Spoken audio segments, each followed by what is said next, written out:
नमस्ते दोस्तों, welcome back to my YouTube channel once again. मेरे यूट्यूब चैनल पे आप लोगों का फिर से एक बार स्वागत है।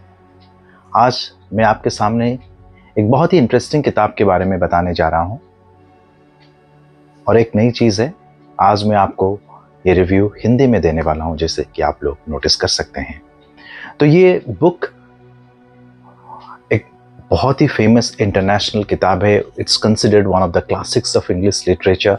ये लगभग आज से 80 साल पहले लिखी गई थी और इसका रेलेवेंस आज भी है। बुक का टाइटल जो अभी मैं बताने जा रहा हूँ, it would seem as if कि ये एक चिल्ड्रंस फेबल है, पर इस बुक के अंदर जो बातें बताई गई हैं ये 80 साल पहले जितने रेलेवेंट है, हो सकता है अगर आप इस कहानी को पूरा सुने और वीडियो को पूरे अंत तक देखें तो आपको लगेगा कि इसका रेलेवेंस पहले से कहीं ज़्यादा आज के समाज में है, आज की दुनिया में है। और आज पूरा दुनिया जिस राजनीतिक दौर से गुजर रहा है उसको अगर सामने रखें तो this book seems far more relevant today than it was when it was written. So coming back to the book's name is Animal Farm और ये किताब लगभग 80 साल पहले 1945 में पब्लिश हुई थी। इसके ऑथर का नाम है जॉर्ज ऑरवेल। अगर ऑथर के बारे में हम थोड़ा सा और जानना चाहें, जैसे ऑथर जॉर्ज ऑरवेल जो है वो एक्चुअली उनका पेन नेम था और उनका एक्चुअल नाम था एरिक आर्थर ब्लेयर।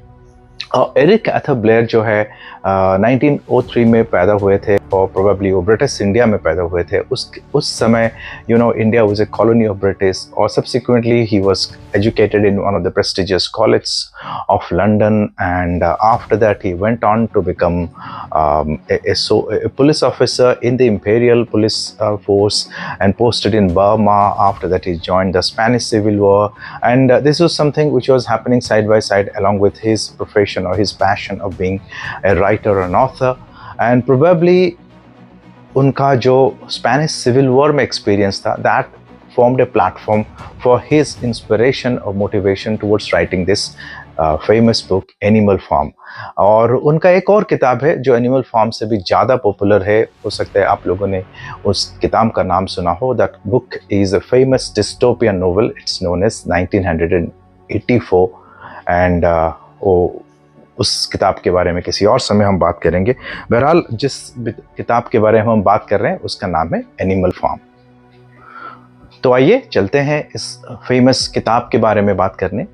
कहानी शुरू होती है, एनिमल फार्म एक कहानी शुरू होती है।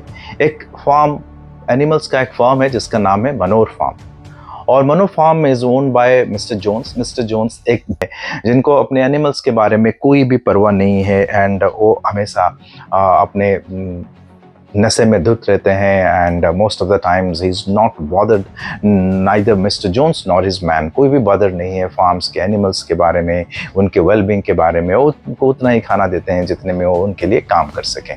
तो ऐसे में एक समय आता है, ऑब्वियसली फार्म के एनिमल्स काफ़ी त्रस्त हो चुके हैं एंड काफ़ी निराश हो चुके हैं। इस बीच एक ऐसा समय आता है, एक दिन एक बूढ़ा सुअर, ओल्ड मेजर, उनका नाम है मेजर, और बहुत बूढ़े हो गए इसलिए उनको बूढ़ा सुअर के रूप में इस कहानी में रिप्रेजेंट किया गया है। और वो बोलते हैं कि मुझे एक बहुत बढ़िया सा सपना आया है, बहुत अजीब सा सपना आया है और इसके बारे में मैं आप लोगों को कुछ बताना चाहता हूँ। That night he had a strange dream and और the previous night he wanted to share it with all the animals in the farm.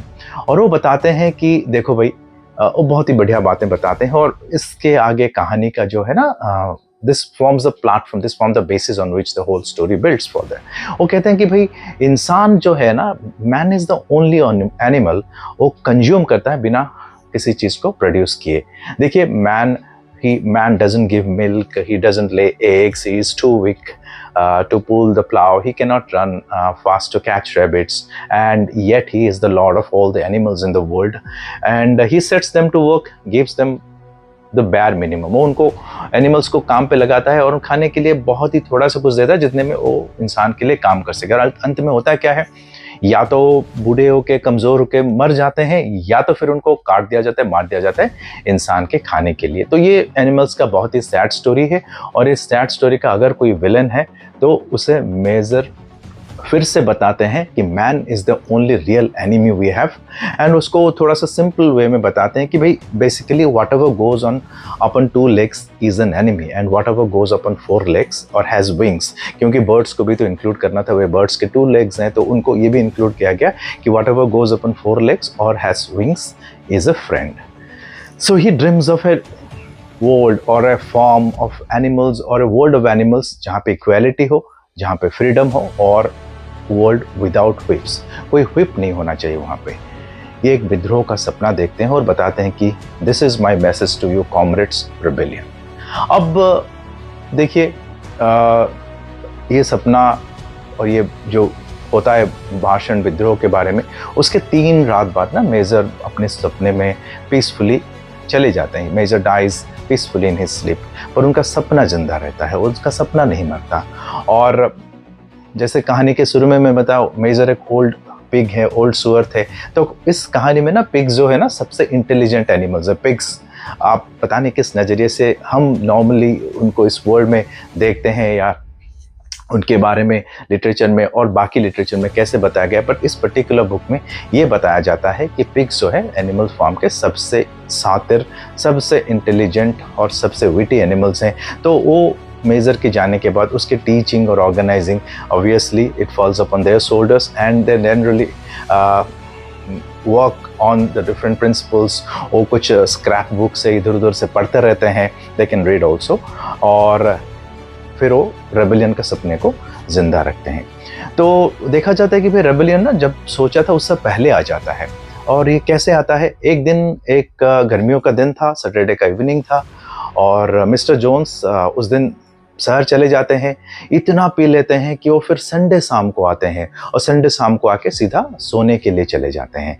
और एनिमल्स को 24 घंटे से कुछ खाना वाना मिला नहीं है, वो वैसे ही परेशान है. परेशान तो पहले से भी थे, और hunger increases their anger, and वो अचानक अब वो इंतज़ार नहीं करते. They break into the store shed, और मिस्टर जोन्स और वो जब नोटिस करते हैं कि एनिमल्स एन मास आ रहे हैं, भाई क्या हो गया ये, उस आते एनिमल्स को रोकें. फिर एक हाथापाई होता है एनिमल्स के बीच में और मिस्टर जोन्स और उनके आदमियों के बीच में, पर एनिमल्स की जीत होती है, और मिस्टर जोन्स और उनके आदमी फार्म से भगा दिए जाते हैं, वो भाग जाते हैं जान बचा के.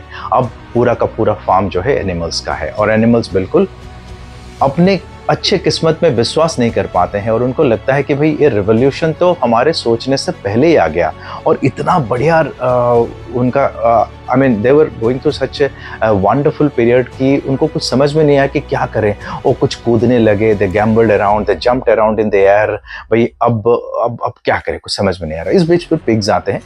ठीक है हम जीत गए, पर हम थोड़ा सा अभी ऑर्गेनाइज्ड वे में काम करते हैं. सबसे पहले तो है एनिमल फार्म. इस फार्म का नाम था मनोर फार्म, हम इसका नाम बदल के एनिमल फार्म कर देते हैं. और फिर ये जो सारे कॉन्सेप्ट हैं हमने इतने दिन तक पढ़ा हुआ है, और मेजर साहब ने जो बताया था, अब हम उन सब कॉन्सेप्ट को ना एक फॉरिज्म, एक थ्योरी, एक कॉन्सेप्ट में हम बदल देते हैं, और इस कॉन्सेप्ट का नाम है एनिमलिज्म. और पूरा प्रिंसिपल, पूरा फार्म जो है एनिमलिज्म के ऊपर काम करेगा. और एनिमलिज्म को ओ सिंप्लीफिकेशन के लिए, सारे एनिमल्स की अंडरस्टैंडिंग के लिए 7 सिंपल स्टेटमेंट्स में बदलते हैं, और ये 7 स्टेटमेंट को बोलते हैं the 7 commandments.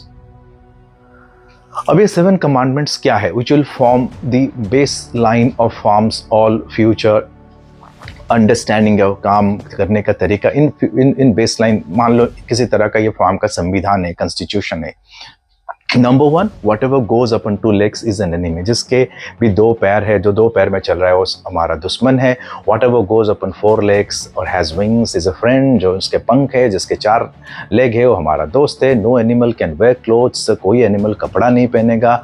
No animal shall sleep in a bed. कोई बेड पे नहीं सोएगा. कोई जानवर शराब नहीं पिएगा. No animal shall drink alcohol. And no animal shall kill any other animal. कोई एनिमल दूसरे एनिमल को मारेगा नहीं, हत्या नहीं करेगा. और last and most important, all animals are equal. सभी जानवर बराबर है. ये सबसे इंपॉर्टेंट था, और ये सबसे important, this was the last and most important of all commandments. अब कहानी को आगे बढ़ाने से पहले हम कहानी के कुछ अहम किरदार, कुछ इंपॉर्टेंट कैरेक्टर से आप लोगों को परिचित करा देते हैं। कहानी के कुछ इंपॉर्टेंट कैरेक्टर है, एक तो है अब पहले pigs are the masters in the farm, तो उनके बारे में बात करते हैं। सबसे पहले इंपॉर्टेंट कैरेक्टर हैं स्नोबॉल। स्नोबॉल ही बहुत ही इंटेलिजेंट, बहुत ही समझदार और बहुत ही फोरसाइट वाला, जो जिसके पास ना एक अच्छा नज़रिया था, उसका नाम है स्नोबॉल। दूसरा इंपॉर्टेंट लीडर था नेपोलियन। नेपोलियन बहुत ही साइलेंट, कैलकुलेटिव, पर उसके अंदर ना पावर हंगर बहुत ज़्यादा था, और ही वाज काइंड ऑफ मेगालोमैनियक। उसके अंदर ही अंदर मेगालोमैनियक एक सपना था।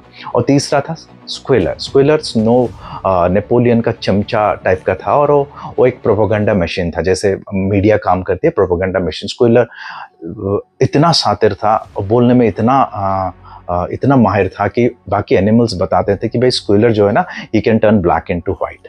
सो ये थे इंपॉर्टेंट 3 पिग्स। एक और इंटरेस्टिंग एनिमल था जिसका नाम था मोजेस। मोजेस एक रैवन था। रैवन का मतलब कौवा था, और वो जोन्स का स्पाई था जब जोन्स ठीक ठाक थे, फार्म के अंदर थे। और वो बताता था कि ये सब फार्म वार्म में कुछ रखा नहीं है, इस दुनिया से परी एक और दुनिया है, उस दुनिया का नाम है शुगर कैंडी माउंटेन, और एनिमल्स जो है ना मरने के बाद वहाँ जाते हैं। तो उसके बातों को कोई ध्यान नहीं देता, तो पिग्स स्पेशली बोलते हैं कि भाई इसकी बातों पे ध्यान मत दो, ये तो ऐसे ऐसे कुछ ना कुछ बकता रहता है। और इम्पोर्टेंट एनिमल्स में थे, सबसे इम्पोर्टेंट एनिमल जिसको कहानी का ट्रैजिक हीरो आप कह सकते हैं, उसका नाम था बॉक्सर। बॉक्सर बहुत ही ताकतवर था। बॉक्सर एक घोड़ा था, बहुत ही सुंदर, बहुत ही ताकतवर, बहुत ही मस्कुलर, पर बहुत ही भोला था।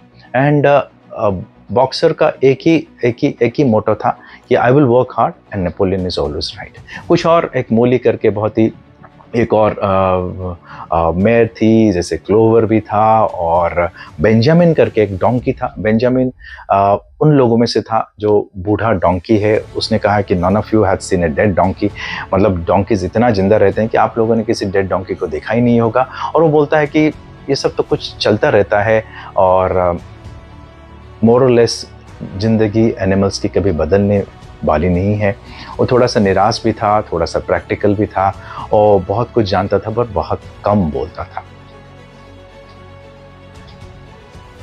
अब हमने कहानी के कुछ किरदार आपको बता दिए हैं, अब रिवॉल्यूशन भी हो गया है, तो देखते हैं कि न्यूज़ सिस्टम क्या होता है। अब न्यूज़ सिस्टम में ये होता है कि सबसे पहले तो एनिमल्स बहुत ही खुश हैं, उनको लगता है कि फार्म उनका हो गया है, अब उनके हाथ में सारा ताकत है, जो भी प्रोडक्शन होगा उन्हीं के हाथ में है। तो प्रोडक्शन होता है, खाना ठीक ठाक मिलता है, फूड सबके बीच में शेयर किया जाता है। संडेज़ को संडे उनके बीच में मीटिंग होता है, और मीटिंग के बाद वो एंथम गाते हैं, बेस्ट्स ऑफ इंग्लैंड करके गाना गाता है, जो ओल्ड मेजर ने उस दिन उनको बताया था कि बेस्ट्स ऑफ इंग्लैंड हमारा एक टाइप का एंथम है। और धीरे धीरे वो बताता है कि भाई जो फार्म्स के एनिमल्स ये देखते हैं कि बड़े ही ठीक ठाक तरीके से जिंदगी फार्म के अंदर चल रही है। अब इस बीच क्या होता है, धीरे धीरे कुछ ना कुछ स्लो करप्शन फार्म के अंदर घुसने लगता है। धीरे धीरे स्लो करप्शन फार्म के अंदर घुसने लगता है। अब एक दिन ऐसा होता है कि एनिमल्स ना बहुत दिन से जो गाय है, जो गैया है, उनके मिल्क नहीं निकाला गया है, इसलिए उनके जो अडर है वो फुल है। तो पिग्स कुछ ना कुछ तरीका ढूंढते हैं और उनका मिल्क निकाल देते हैं। द काउज ऑफ मिल्क, सारा मिल्क इकट्ठा होता है। कुछ एप्पल्स भी गिरे हुए हैं विंडफॉल से, वो सारा इकट्ठा करके एनिमल्स को सोच नहीं पाते हैं कि इतना सारा मिल्क क्या करें, तो सारे मिल्क और एप्पल्स पिग के सामने ला के रख देते हैं। और नेपोलियन बोलता है कि चलो आप लोग इस चीज़ के बारे में घबराओ मत, अपने काम पे जाओ, हम करते हैं कुछ इसका। एनिमल्स अपने काम पे चले जाते हैं। फिर शाम को जब वो वापस आते हैं, वो देखते हैं कि सारा मिल्क और एप्पल गायब हो गया है, द मिल्क हैज़ डिसअपीयर्ड। थोड़ी देर बाद जब पिग्स को लगता है कि एनिमल्स को कुछ डाउट हो रहा है, तो स्क्वेलर आता है, बताता है कि भाई क्या आप लोगों को लग रहा है कि हम लोगों ने मिल्क पी लिया और एप्पल खा लिया? नहीं, ऐसा कुछ नहीं है, ये तो हम लोग ना आपके लिए कर रहे हैं। देखो भाई, फार्म में ना हम पिग्स हो ना, बहुत काम करना पड़ता है। वैसे पिग्स कोई काम नहीं करते थे, कोई मैनुअल और फिजिकल लेबर नहीं करते थे, पर स्क्वेलर उनको समझाने में माहिर था कि भाई हम ना दिमाग वाला काम कर रहे हैं, हम सोच रहे हैं, और ये सोचना काम बहुत ही कठिन है, और इसके लिए हमको मिल्क और एप्पल चाहिए।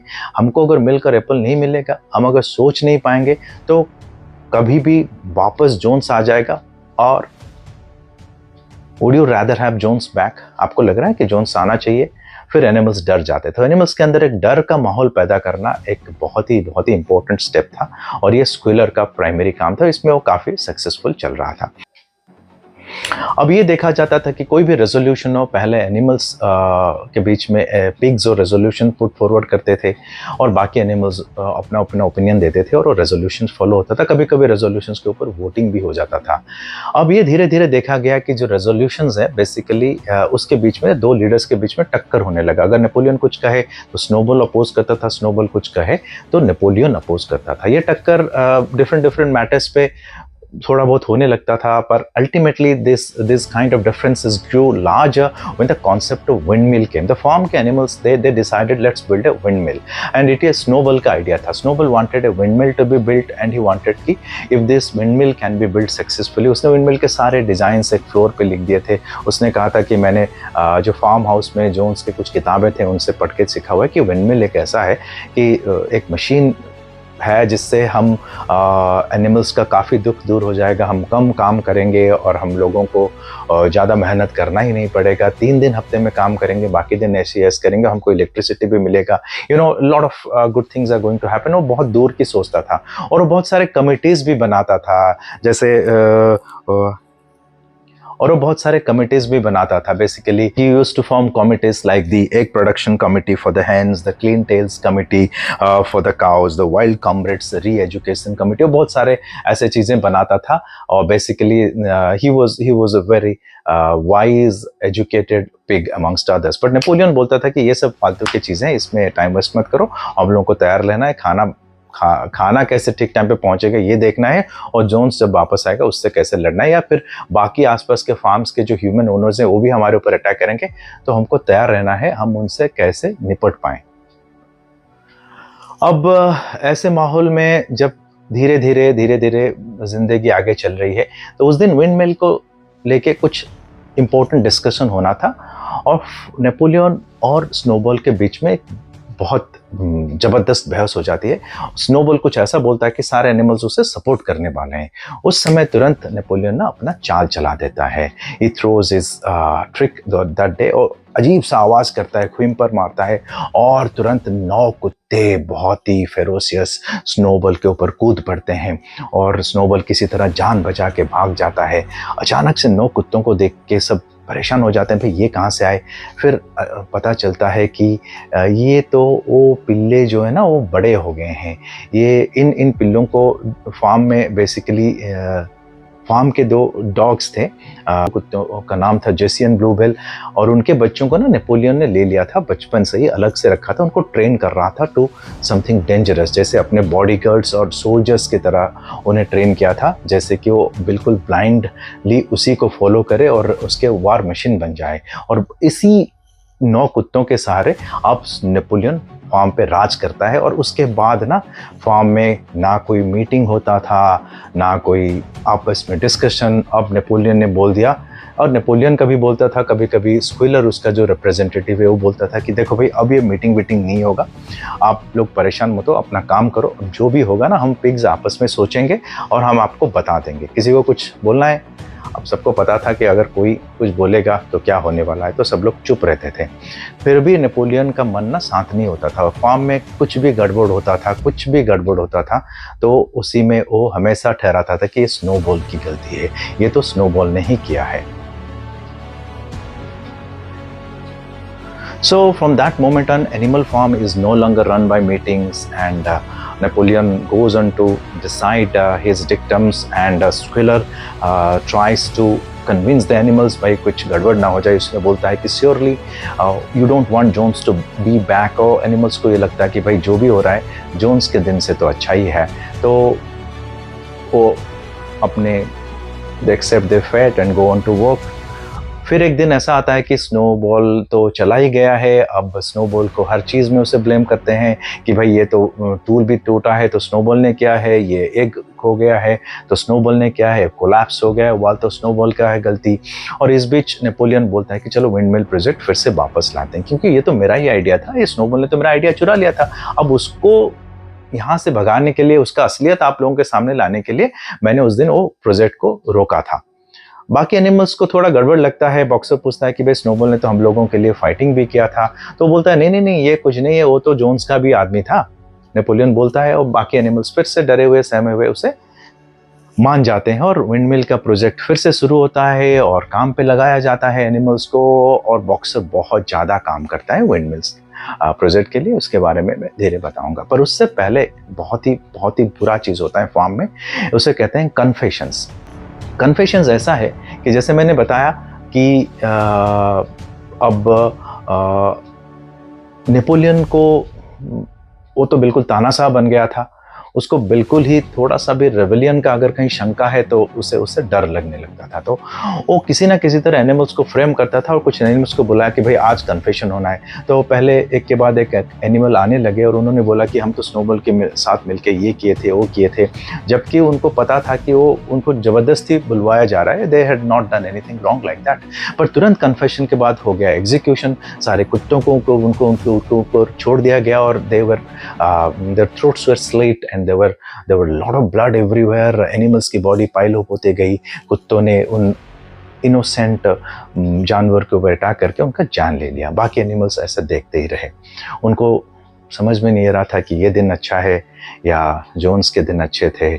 और जब वो अफरा तफरी ख़त्म हुई तो फिर वो थोड़े दूर गए, साइलेंस में एक दूसरे से they huddled and remembered a time when the rebellion meant freedom।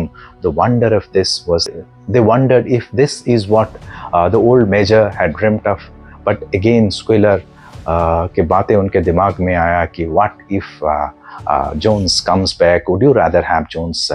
क्योंकि फियर रेन सुप्रीम, इतना सुप्रीम था कि फॉर्म में कुछ भी होने लगे ना एनिमल्स को नेपोलियन के चाटुकार बनना पड़ता था। जैसे कि अगर हैंस कोई एग देते थे तो वो बोलना पड़ता था कि under the guidance of our leader comrade Napoleon I have laid 5 eggs in 6 days। और काउज ये बोलते थे कि अगर हम तालाब से पानी पी रहे हैं, इतनी मीठी पानी है कि भाई ये भी हमारे कॉमरेड नेपोलियन की वजह से ही ये पानी पी रहे हैं, अदरवाइज हम तो लाइक अब ये कि भाई कुछ भी हो रहा है तो ये नेपोलियन का ही क्रेडिट है। अब धीरे धीरे एनिमल्स ने देखा है कि ना रूल्स में थोड़े बहुत चेंजेस होने लगे हैं। एक दिन क्लोवर नोटिस करता है कि एक जगह लिखा हुआ है no animals sleep in a bed को बदल के no animals sleep in a bed with sheets. कुछ और नियम भी बदल गए हैं, जैसे no animals drink alcohol becomes no animals drink alcohol to access.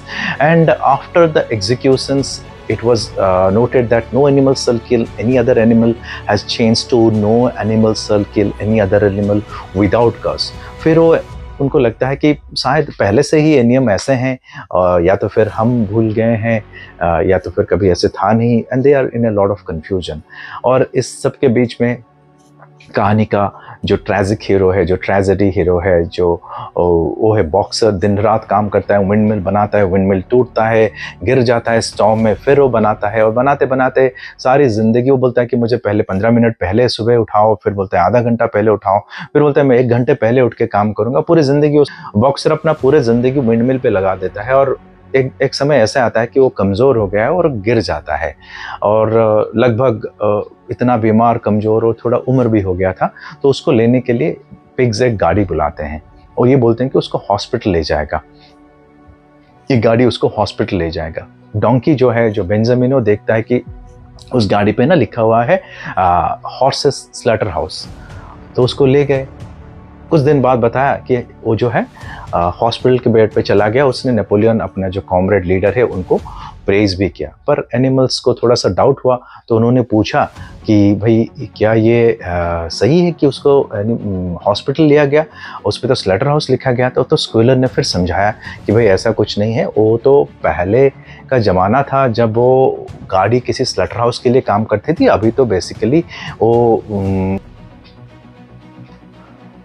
इस बीच कुछ साल बीत जाता है और अपना नेपोलियन जो है वो देखता है कि आसपास के जो फार्म्स हैं उसके ओनर्स के साथ वो टाई अप कर लेता है और उनके पास जाके उनके उनके जो ह्यूमन ओनर्स हैं उनको भी अपने फार्म में लाता है, उनके साथ बिजनेस टाई अप होता है और हैंस को बता दिया जाता है कि भाई आपके जो एग्स है अभी सेल आउट कर दिए जाएंगे, और ऐसे बहुत कुछ गलत चीज़ें होने लगते हैं। एनिमल्स चुपचाप सहते हैं, उनको पता है कि भाई मोर एंड मोर एग्जीक्यूशंस होने वाले हैं, और होते भी रहते थे बीच बीच में एग्जीक्यूशंस। और जो हमारे जो फार्म के पिग्स होते थे अभी तो बहुत ही शातिर हो गए हैं, अब वो अल्कोहल भी ड्रिंक करने लगे हैं, और नेपोलियन ने अपने लिए एक अलग ही कमरा ढूंढ लिया था, वो अलग ही सोता था, अलग ही खा रहता था, उसके खाना पीना भी अलग था, बाकी एनिमल्स उसके सेवा में लगे रहते थे। और जो बाहर आता था 9 कुत्तों से घिरा हुआ रहता था और अपने आप को बोलता था कि Napoleon the leader, Napoleon the hero, इस टाइप का उसे किसी ना किसी तरह रेफर किया जाए। और he was no longer referred to as just Napoleon, और उसको पोएम्स में बोला जाता था। एंड ऐसे ही कहानी आगे बढ़ती रहती थी, और आगे एक ऐसा समय आया कि एक दिन फार्म हाउस में ना पार्टी हो रहा था, तो बाकी एनिमल्स देख रहे थे, बहुत ही आवाज़ आने लग रहा था, और धीरे धीरे कुछ एनिमल्स बाहर आए। तो सबसे पहले उन्होंने देखा कि ये सारे एनिमल्स दो टांगों पे क्यों चल रहे हैं। तो सबसे पहले उन्होंने देखा कि नेपोलियन जो है आगे 2 टांगों पे चल रहा है, बाकी उसके पीछे कुछ और पिग्स भी 2 टांगों पे चलने लगे थे। तो उनको लगा कि भाई ये क्या हो रहा है, ये क्या हो रहा है। अंदर जब सारे अचानक बाहर आए, अंदर चले गए, बाकी एनिमल्स पास जाके देखने लगे, और देखा तो उन्होंने बहुत ही अजीब चीज़ देखा, और उनको याद आया कि इस बीच बहुत सारे कमांडमेंट्स बदल भी गए थे, और जो कमांडमेंट्स बदल गए थे उनसे ये समझ में आ गया था उनके अंदर कि भाई बहुत कुछ बदल गया है, बहुत कुछ चेंज हो गया है, अब हमारे हाथ में बहुत ज़्यादा कुछ है नहीं। फिर धीरे धीरे कमांडमेंट्स बदल गए हैं, और कमांडमेंट्स अभी लिखा गया है कि 4 legs गुड, 2 legs बेटर, और कुछ और कमांडमेंट्स भी बदल गए हैं, जैसे all animals are equal but some animals are more equal. तो this was a complete as if the revolution had come full circle, और इसके बाद तो कुछ ज़्यादा उनके हाथ में था नहीं। एक दिन ऐसे ही एनिमल्स ने झांका कि फार्म हाउस के अंदर बहुत ज़्यादा पार्टी हो रहा है। उन्होंने देखा कि एनिमल्स के बीच में जो पिग्स बैठे हुए हैं लेड बाय नेपोलियन, और उनके कुछ ह्यूमन ओनर्स हैं, सब लोग एक दूसरे के साथ पार्टी कर रहे हैं, हंसते खिलते मिल रहे हैं, और ये बहुत ही डिफ़िकल्ट हो गया था डिस्टिंग्विश करना कि इनमें से कौन सा पिग है और कौन सा ह्यूमन है। ये एक बहुत ही इंटरेस्टिंग लाइन है, the animals peak through the glass and they look from pig to man, from man to pig and from pig to man again। तो ये रिवोल्यूशन फुल सर्कल आ गया था, और उनको पता चल गया था कि उनके अंदर कुछ है नहीं। तो यही थी कहानी एनिमल फार्म की आज का। ये था आज का review of the book Animal Farm. Animals का रिवोल्यूशन होता है, द रिवोल्यूशन के कुछ लीडर होते हैं जो एनिमल्स के बीच में आते हैं, फिर जो अच्छे लीडर होते हैं उसको भगा दिया जाता है, और कभी भी कुछ भी गड़बड़ हो तो उसी को ब्लेम किया जाता है, और अब द लीडर प्रोपेगेंडा मशीन के हाथ में है। तो ये आज की दुनिया में आप लोग किसी ना किसी देश में और दुनिया में, या फिर देश में हो, किसी लार्ज कॉरपोरेशंस में हो, किस में हो, सिटीज़ में हो, ये दुनिया का पॉलिटिक्स में एक रियलिटी है। In fact lot of democracies have turned into democratic dictatorships, और ये चीज़ तभी होता है जैसे फार्म्स के एनिमल्स ने, अगर उनको लग रहा था कि नेपोलियन कुछ गड़बड़ कर रहा है और अपने कुत्तों के साथ अगर सारा एनिमल्स फिर से वापस आते तो हो सकता है नेपोलियन को वहाँ पे रोक सकते थे। बॉक्सर काफ़ी स्ट्रांग था, बॉक्सर नेपोलियन को अगर अंधों की तरफ फॉलो नहीं करता तो बॉक्सर के अंदर ताकत था कि he could have stop this dogs, पर इन लोगों ने ऐसा कुछ नहीं किया। धीरे धीरे फार्म्स का जो रेवोल्यूशन था, जो प्रिंसिपल था, जो कमांडमेंट्स था, या तो फार्म का जो कॉन्स्टिट्यूशन था उसको कुचल दिया गया, उसको बदल दिया गया। तो ये सारे दुनिया के लिए एक सीख है कि अगर आपको लग रहा है कुछ गलत हो रहा है, अगर आप शुरू से उस चीज़ को नहीं रोकेंगे, वो एक भयानक रूप लेगा, and then it will be irreversible. चाहे ये वो कम्युनिस्ट कंट्रीज़ के बारे में हो, चाहे डिस्टेंट फैसिस्ट नेशंस के बारे में हो, या फिर किसी डेमोक्रेटिक डिक्टेटरशिप के बारे में हो, कहीं ना कहीं दुनिया में आज ये सब चल रहा है। ये चल रहा है क्योंकि कुछ लोग still believe that their leader is doing something good for them, but it's time for them to realize कि चीज़ों को नई तरीके से देखना है, इनके पीछे जो हिडन इंटेंशन है उसको परखना है और उसको जानना है और इंटेलिजेंटली उसको एसेस करना है एंड देन रिएक्ट करना है। तो once again I hope you have enjoyed this review और आप लोगों ने शायद ये पूरा वीडियो देखी होगी। Thank you for watching this whole video. I will come up with something very interesting and very exciting in my next review. Either it could be a book or a web series or a movie, something that will be intellectually stimulating. Till that time, thank you, take care, goodbye.